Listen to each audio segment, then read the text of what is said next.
الحمد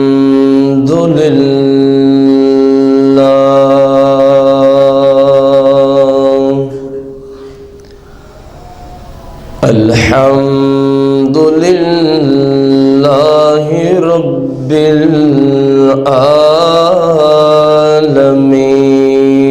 العالمين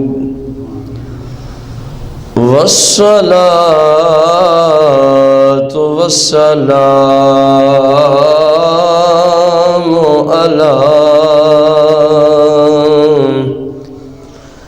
على سيد الأنبياء والمرسلين وعلى آله وأصحابه وأزواجه وعلماء أهل السنة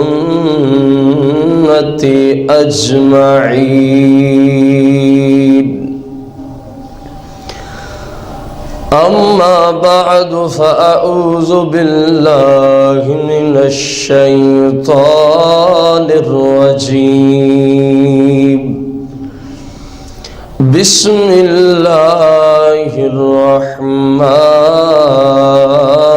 الرحيم قال الله تبارك وتعالى في القرآن المجيد والفرقان الحميد والمؤمنون والمؤمنات بعضهم أولياء بعض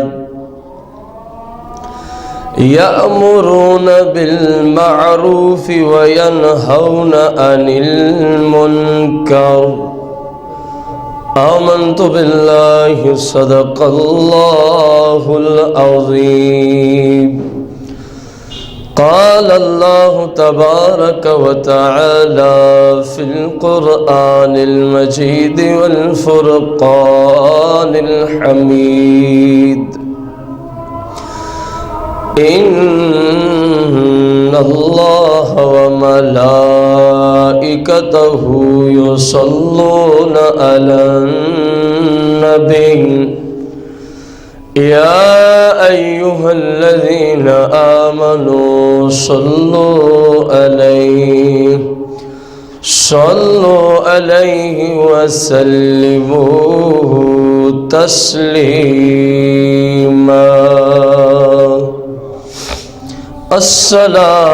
الصلاة والسلام عليك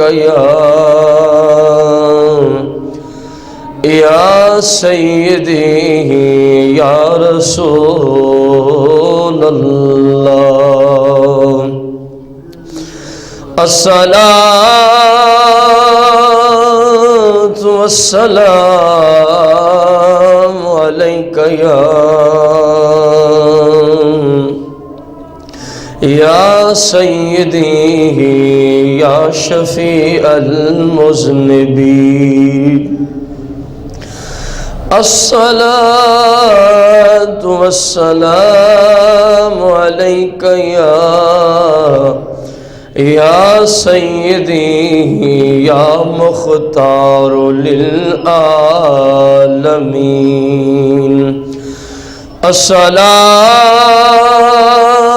الصلاة والسلام عليك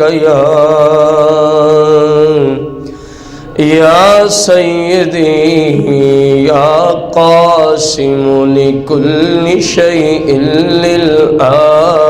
للعالمين الصلاة والسلام عليك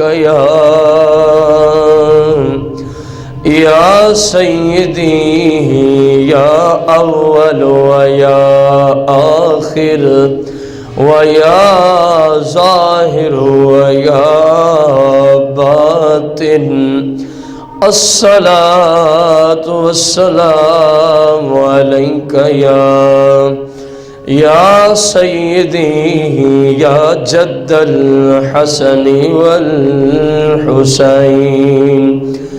مولاي صل وسلم دائما أبدا على حبيبك خير الخلق كلهم.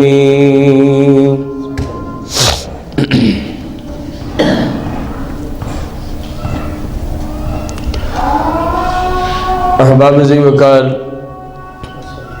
حمد و صلات کے بعد ہمارے آج کے جمعۃ المبارک کا جو خطبہ ہے اس کا موضوع امر بالمعروف و نہی عن المنکر. سادہ لفظوں میں عرض کرتا چلوں، مسلمان پر فقط یہ ذمہ داری نہیں ہے کہ وہ خود ہی اعمال صالح کرے، باقی اس کے گھر میں، اس کی اولاد میں، اس کے سامنے جو مرضی جس طرح کرتا رہے، یہ سکون سے بیٹھا رہے. اسلام میں ایسی بات نہیں ہے، بلکہ اسلام نے مسلمانوں پر فرض قرار دیا ہے، جس کا ذکر ہم انشاءاللہ الرحمن قرآن و حدیث کی روشنی میں اپنے بھائیوں کو آگے چل کے عرض کریں گے. سرکار مدینہ علیہ الصلاۃ والتسلیم کی شریعت میں جب ہم کسی کو دیکھیں کہ وہ برا کام کر رہا ہے تو ہماری ذمہ داری بنتی ہے شریعت کے طریقوں کے مطابق. ہر جگہ تبلیغ کرنے کا ایک مختلف طریقہ ہوتا ہے. شریعت کے حکمتیں اور شریعت نے جو طریقے بتائے ان کی روشنی میں ہم اپنے اس بھائی کو اس سے منع کریں. یہ ہے نہی عن المنکر، کہ برے کام سے کسی کو روکنا اور اچھائی کا حکم کریں. کسی کو نماز کا کہیں، کسی کو پردے کا کہیں، کسی کو گانے باجے فلمیں ڈراموں سے نفرت اور گناہ کے متعلق سمجھایا جائے، تو ظاہر ہے جب وہ نیک افعال کرے گا تو عمل بالمعروف ہی بنے گا کہ آپ نے جو اس کو حکم دیا وہ اچھے کام کا دیا، جو مشورہ دیا، جو آپ نے اس کو سمجھایا. ہمارے ہاں سرکار دو عالم علیہ السلام کی محبت کا جو لوگوں کے اندر ایک ذہن ہے کہ سرکار کی محبت کیا ہے، وہ صرف اس چیز میں بند ہو گئی ہے کہ نعرے بازی ہو تو شاید سرکار علیہ السلام کی محبت پوری ہو جاتی ہے. حالانکہ اسلام کی روشنی میں یہ سرکار کی سچی محبت یہ یاد رکھے. نعرے بازیاں کرنا، سال بعد میلاد منا لینا، حالانکہ میں خود میلاد کا قائل ہوں، میں خود میلاد مصطفیٰ کا کیا ہوں؟ قائل ہوں. لیکن جس طرح شریعت کہے بندہ اس طرح کرے. نماز کبھی پڑھنی نہیں اور کہے سال بعد میلاد منا کے کہے میں جنت کا مستحق ہو گیا ہوں، یہ تو سمجھ میں نہیں آتا. تو اسلام نے سرکار سے محبت کے اصول بھی وضع کیے. اب ایک بندے کو سرکار علیہ السلام سے محبت تو ہے، لیکن وہ سرکار علیہ السلام کے دیے ہوئے طریقے پہ چلنے کا وعدہ نہیں کرتا. یہ کیسی محبت ہے؟ اس کی سمجھ نہیں آتی. ایک بندہ کہے مجھے نبی علیہ السلام سے محبت ہے اور جو سرکار کہے اس طرح زندگی گزارنا مجھے گوارا نہیں ہے، اس طرح زندگی گزارنا مجھے، تو کیا وہ سرکار کی محبت میں سچا انسان؟ یہی باتیں آج ہم نے قرآن و حدیث کی روشنی میں دیکھنی ہے، کیونکہ ہمارے ہاں آج کل ایسا نظام ہے، جس وجہ سے میں نے آج اس موضوع کو سلیکٹ کیا. نیکی کرتے کرتے شیطان لوگوں پہ اس قدر چھا جاتا ہے کہ نیکی کی اتنی اہمیت نہیں ہوتی جس کو وہ کر رہے ہوتے ہیں. اس نیکی کے کروانے کے لیے، حالانکہ اس کی کوئی اتنی خاص اہمیت بھی نہیں ہوتی کوئی فرض واجب کے درجے میں، شیطان ان سے حرام کاموں کا ارتکاب کراتا ہے اور یہ خوش ہوتے ہیں ہم نیکیاں کر رہے ہیں. لا علمی کی وجہ سے یہ بعض لوگ خوش ہوتے ہیں ہم کیا کر رہے ہیں؟ نیکیاں کر رہے ہیں. اب غور کریں، آج امت مسلمہ میں بھائیوں کے ساتھ تشبیہ دیتے ہوئے عرض کروں گا، ایک مسلمان کا دوسرا مسلمان دوست ہے. کوئی دو مسلمان ہیں آپس میں کیا ہے؟ دوست ہیں. ایک دوست دوسرے کو کبھی سینما ہال جانے کی دعوت دے رہا ہے. یہ ہمارے یہاں جو دوستی چلتی ہے میں آپ کو وہ بتاؤں. کبھی وہی دوست اس کو شراب خانے کی طرف لے کے جا رہا ہے. کبھی وہی دوست اپنے اس دوست کو، حالانکہ دونوں مسلمان ہیں، کبھی وہ اس کو اللہ معاف کرے فحاشی کے اڈے پہ لے کے جا رہا ہے. کبھی وہ اس کو سود کی طرف دھکا دے رہا ہے. کبھی اس کو فلمیں، ڈرامے، گانے، باجے کی طرف رہنمائی کی جا رہی ہے کہ آج رات فلاں چینل پہ اتنے بجے فلاں قسم کی فلم چلنی ہے، یا فلاں ویب سائٹ پہ اس طرح کی فحش، بے حیائی یہ وہ موجود ہے. ہمارے ہاں اس چیز کا نام دوستی رکھ دیا گیا ہے. قرآن مجید فرقان حمید نے کیسی رہنمائی کی اسی معاملے کے بارے میں. اللہ پاک قرآن مجید فرقان حمید کے اندر سورہ التوبہ آیت نمبر 71، سورہ التوبہ آیت نمبر 71 میں اللہ پاک نے اصول عطا فرمایا ہے کہ مسلمان جو دوست ہوتا ہے اس کی شان کیا ہوتی ہے، وہ کیسا مسلمان کسی کا دوست ہوتا ہے، اس کے صفات کیا ہوتے ہیں. غور کرنا. فرمایا والمؤمنون والمؤمنات، مسلمان مرد اور مسلمان عورتیں. والمؤمنون مسلمان مرد، والمؤمنات اور مسلمان عورتیں. بعضهم اولیاء بعض، یہ ایک دوسرے کے دوست ہیں. ایک دوسرے کے کیا ہیں؟ غور کرنا ہے. قرآن نے مسلمانوں کو ایک دوسرے کا کیا کہا ہے؟ دوست کہا ہے. اور اس دوستی کی نشانی اور علامت کیا پیش کی ہے کہ مومن نفس ایمان کی وجہ سے مومن کا دوست ہوتا ہے. مومن نفس ایمان یعنی اسلام کی وجہ سے، سادہ لفظوں میں اسلام کی وجہ سے ایک مسلمان دوسرے مسلمان کا کیا ہوتا ہے؟ دوست ہوتا ہے. اللہ نے اس کو مزید وضاحت کے ساتھ بیان فرما دیا. فرمایا کیونکہ یأمرون بالمعروف، یہ ایک دوسرے کو نیکی کا حکم کرتے ہیں، ایک دوسرے کو نیک عمل کرنے کے بارے میں کہتے ہیں. اور پھر فرمایا وَيَنْهَوْنَ عَنِ الْمُنْكَرِ، اور ایک دوسرے کو برے کام سے روکتے ہیں. برے کام سے کیا کرتے ہیں؟ اب غور کریں، یہ قرآن ہے جس کتاب میں کم از کم مسلمان کو کسی طرح کا کوئی شک ہو سکتا. جو قرآن میں شک کرے وہ کافر ہے، جو قرآن میں شک کرے وہ دائرہ اسلام سے. یہ مسلمہ اصول ہے جس کی سمجھانے کی بھی حاجت نہیں ہے. ازر من الشمس ہے.